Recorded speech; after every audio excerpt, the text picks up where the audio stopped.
Bom, vamos lá.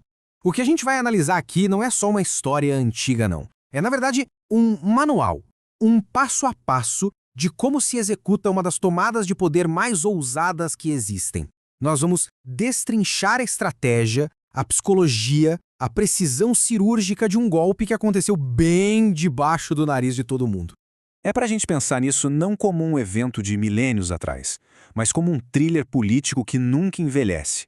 É a história de um príncipe extremamente carismático, um rei, talvez um pouco complacente demais, e um plano meticuloso para virar uma nação inteira contra o seu líder.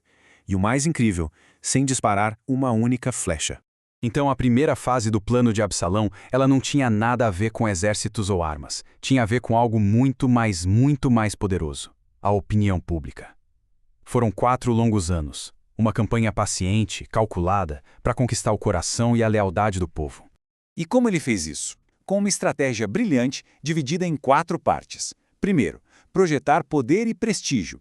Chegar com carros, cavalos, aquela pompa toda. Segundo, interceptar as pessoas insatisfeitas bem no centro da vida da cidade, ali nos portões. Terceiro, minar aos pouquinhos a autoridade do rei, sugerindo que o sistema estava falhando. E por último, o 4º passo, se oferecer como alternativa, o líder que realmente traria justiça. Basicamente, ele criou um problema, culpou o governo e se apresentou como a única solução. Uma tática populista clássica. O mais interessante aqui é a arma que ele usava. Eram as palavras.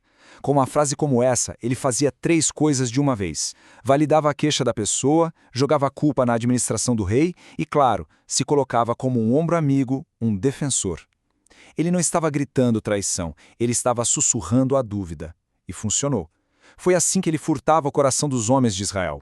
Com o apoio do povo garantido, era hora de fazer a jogada final. Absalão sai da manipulação secreta e parte para a rebelião aberta. E ele escolhe Hebrom, a primeira capital de Davi, como palco. O simbolismo dessa escolha era potentíssimo.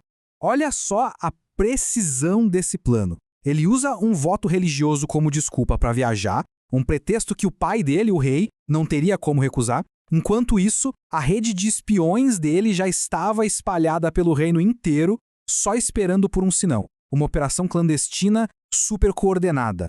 Para dar um ar de legitimidade à viagem, 200 homens importantes de Jerusalém vão com ele. À primeira vista, parece uma demonstração de força, de apoio da elite da capital. Um movimento ousado que parecia selar o poder dele.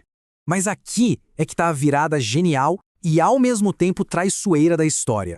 Esses 200 homens não eram conspiradores, eles eram peões. Foram convidados para uma festa religiosa sem ter a menor ideia de que a presença deles estava sendo usada para endossar uma traição. Isso só mostra a profundidade da astúcia de Absalão.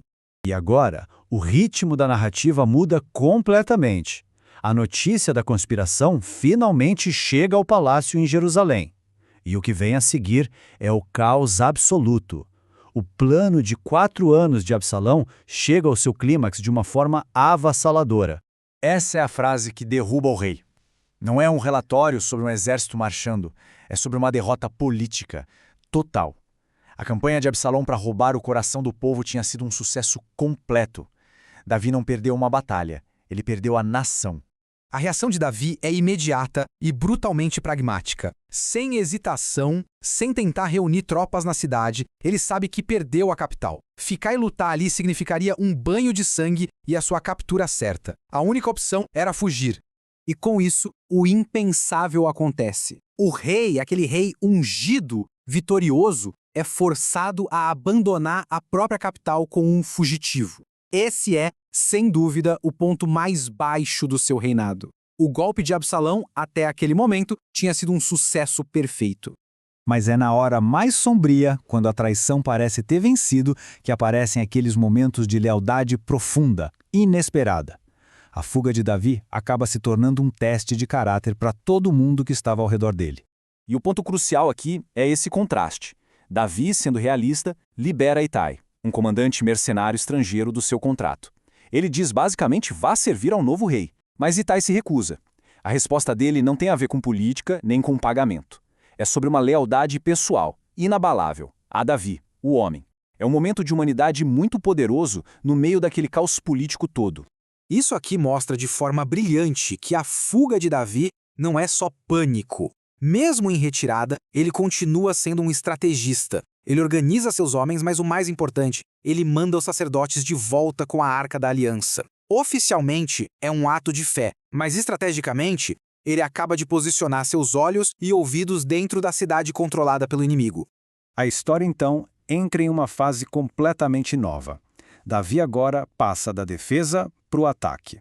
Não com espadas, mas com espionagem. Ele vai lutar contra a traição usando a mesma moeda, a astúcia. E a situação vai de mal a pior. Davi descobre que Aitofel, seu conselheiro mais brilhante, aquele cujo conselho era visto quase como a palavra de Deus, agora está com Absalão. Isso é uma perda devastadora. Absalão não tem só o apoio do povo, ele agora tem o cérebro estratégico mais afiado do reino do lado dele. Mas a resposta de Davi, é uma obra-prima de contra-inteligência. Ele encontra seu outro amigo leal, Husai, e em vez de levá-lo junto na fuga, ele o envia numa missão perigosíssima. Volte para Jerusalém, jure lealdade a Absalão e se torne um agente duplo. O objetivo? Sabotar o conselho de Aitofel de dentro do círculo de poder do inimigo. E aqui está a missão com as palavras do próprio Davi. O objetivo não é assassinato, nem sabotagem militar. É uma guerra de informação. A tarefa de Husai é vencer a batalha de influência no conselho de guerra de Absalão e dar a Davi o tempo que ele precisa, desesperadamente, para se reorganizar. E assim, o cenário está montado. De um lado, a força bruta e o apoio popular de Absalão, guiados pela genialidade de Aitofel. Do outro, o rei Davi, exilado, apostando tudo num único espião e na sua própria resiliência. A questão agora não é só quem tem o maior exército, mas quem tem a melhor estratégia. A batalha pela alma do reino está prestes a começar.